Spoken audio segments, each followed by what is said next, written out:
Hello there, Lisa here. I have what I consider to be a simple embellishment project to share with you.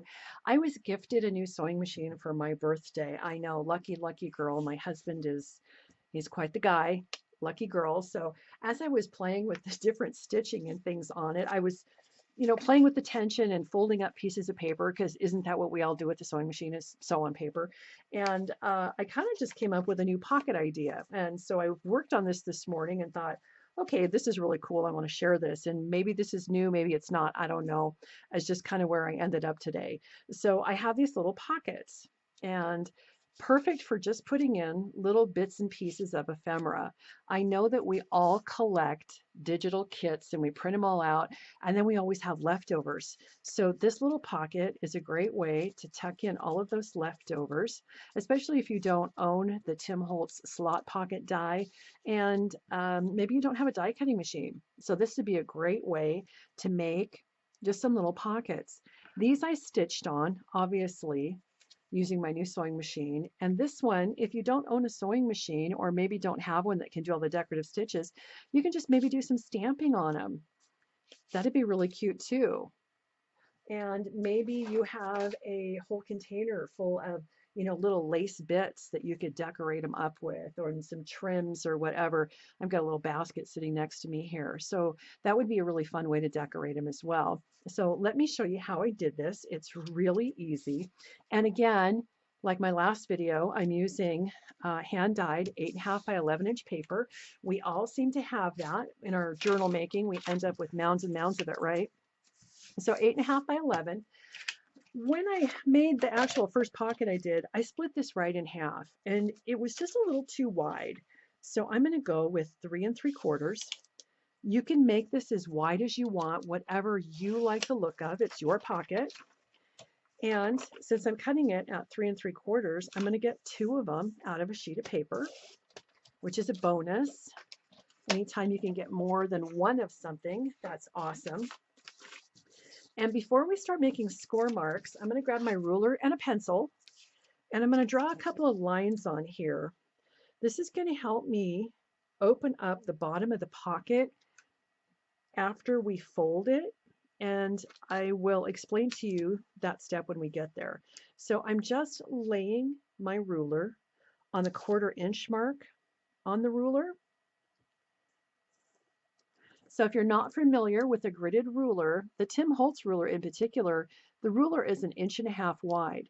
This is a 1/4 inch, this line that goes all the way across. This is 1/2 inch, 3/4, 1, 1 1/4, and then 1 1/2. So if you lay this line right across the edge of your paper, that's 1/4 inch. And so you just lay that right on there and draw your line.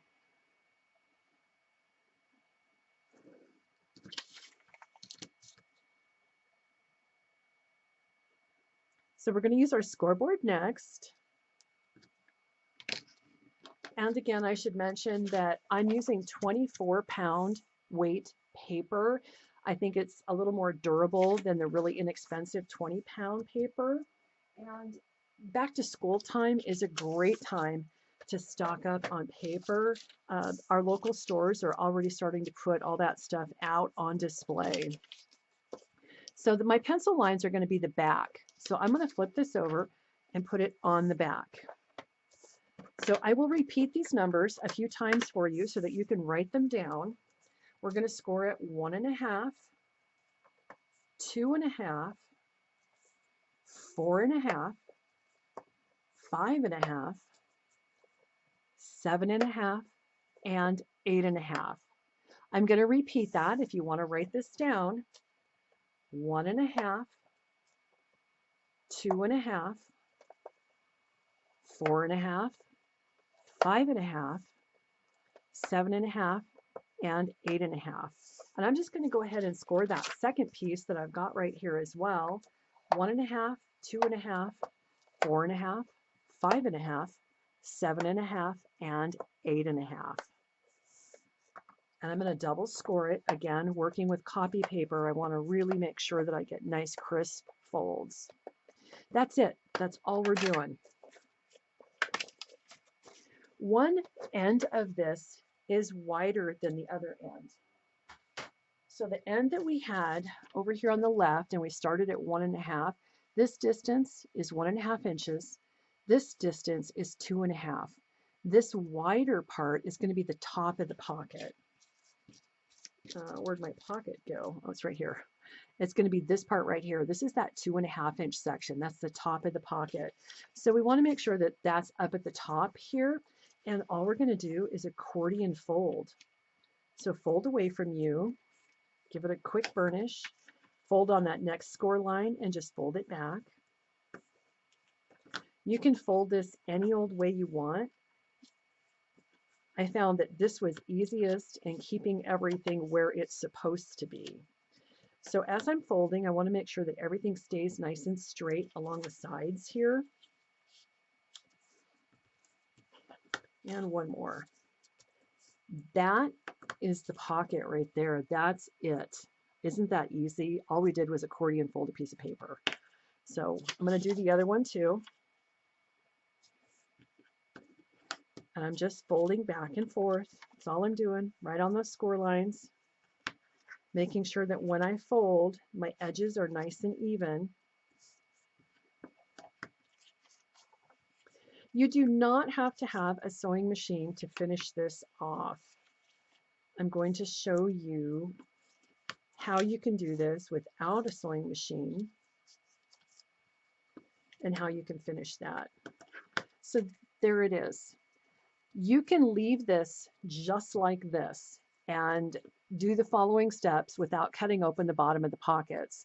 And what you're going to have is really shallow little pockets, which if you're dealing with little mini stuff, that works great too. You can do them either way. Maybe you want to make some of both. So you could stop right there and adhere this down around the edges, and that's all you would need to do.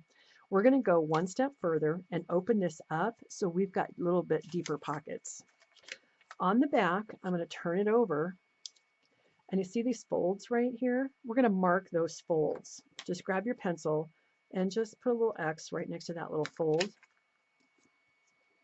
That's just so you know where to punch in this next step. I'm going to grab my hole punch. This is not the super tiny one, and it's not the big one either. It's kind of somewhere in between. And I'm going to put that right on that 1/4 inch pencil line and that fold and punch. This is going to be the very edge of the opening. And the reason we're doing this is so that we don't cut too far.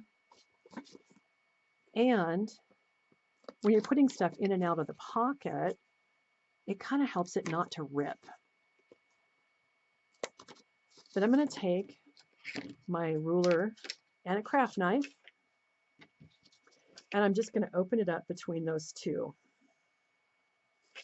Between those two holes I just punched, just nice, easy, simple cut.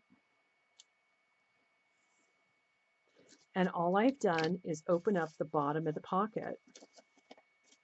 So if I refold it back up again, now my pocket is going to go all the way down. I can get some bigger things in these pockets here. So you can put some really small stuff in the front pocket and progressively have taller things going into the pocket. At this point, if you don't own a sewing machine and don't want to glue or don't want to sew, we're going to glue this. And I'm going to start at the top. I'm going to open this up and I'm going to put a little bit of glue right on the folded part. I don't know what else to call this. The folded part here, and just glue it on each side. It's easier if you start at the top and work your way down. So we're just gluing a little bit on each side. Super simple.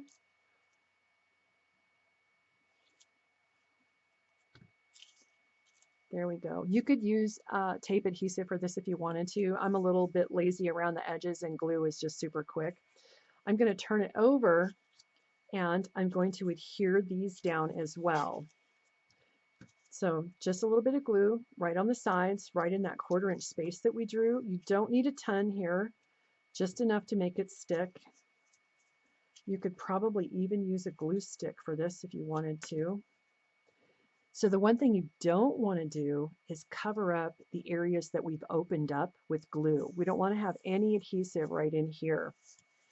So to make my pockets a little bit more stable without adding a lot of bulk, I used a book page on the back. And for those of us that are journal makers, we have tons of book pages that, well, this is music paper, but so I guess I should grab one that's got book paper on the back since that's what's coming out of my mouth. Here it is. Whatever you have handy that's nice and lightweight, you could even just use more of your hand-dyed paper. I was using book pages just because we all have a ton of them. So what a great way to finish off the back of the pocket. So what I did was I took my little book page, and this is still the back. Here's the top of the pocket. I want to put glue all over the top of the pocket, and then my adhesive as I go down is going to stay inside that 1/4 inch line that we drew here on the back. If you put glue all over the back, and I mean all over, you're going to glue your pockets shut. So you just basically cut them open for nothing.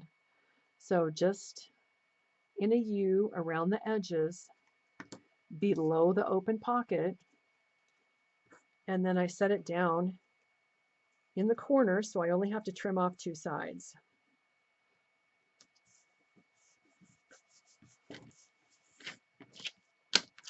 So then just take your craft knife and cut it off. You could make this back part larger if you wanted to and kind of maybe center your little pocket on there if you chose to do so. So a little bit of ink all the way around, you are good to go. So you could stamp the edges of the pockets, you know, decorate them up, do whatever you want to do with them. You could adhere this completely down on the inside of your journal on a page, or you can glue this in a U shape here, here, and here now that you've covered the back, and then you've got room for one more tag or a couple of tags behind it. When I stitched on this, I went through the same exact process. I opened everything up, so my pockets are opened up,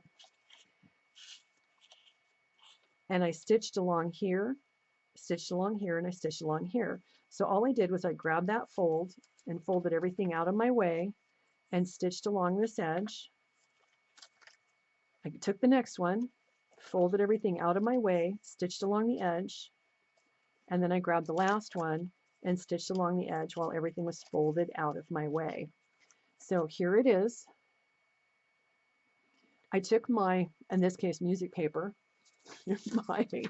my book paper.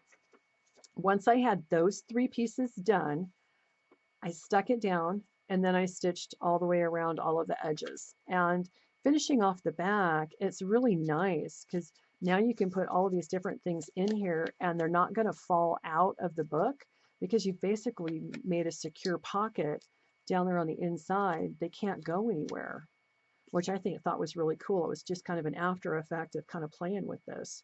So there you have it. That's my little project for today. And again, I stamped on this one, stitched on this one, loving my new sewing machine. It's really cool. It's a brother. I think it's just the bomb. So I hope you give this a go. Let me know what you think. And I would really like to see some of yours and how it looks when you get yours all done. Enjoy the day, and thanks for joining me.